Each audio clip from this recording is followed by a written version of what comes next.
kapuso, habang ini-enjoy nyo ang bakasyon, iba pa rin kapag meron kayong pinagkakakitaan. Siyempre, not just to keep you busy, at least dito meron kayong money to spend sa inyong bakasyon. Kikita kayo. Pero ano nga bang hottest racket ngayong tag-init? Watch this.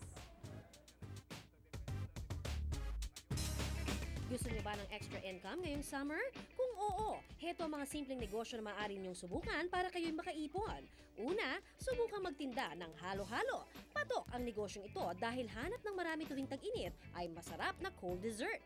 Si Cristel, naisipang magtayo ng ganitong negosyo dahil base sa kanyang obserbasyon, mabenta ang halo-halo. Nag-start ako sa 1.5. Bumili ko ng yung mga baso, yung mga kagamitan sa halo-halo. Kumikita si Cristel ng 1,000 piso kada araw. Sinisiguro rin niyang laging bago at paiba-iba ang mga sahog sa kanyang paninda para laging fresh at hindi nakakasawa sa mga mamimili. Yung regular size namin is 15 pesos at saka yung large 20 pesos.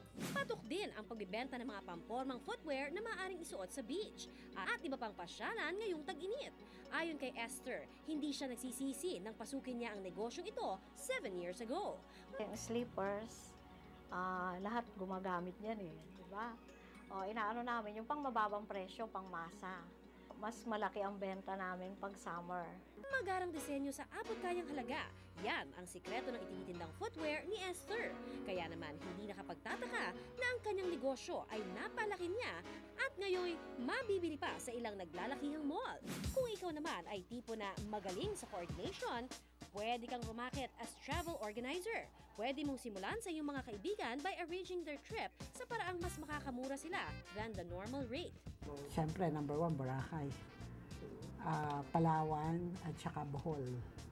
Sa pag-aayos mo ng kanilang bakasyon, pwede kang kumita by commission sa mga ibubuk mong resort and hotels.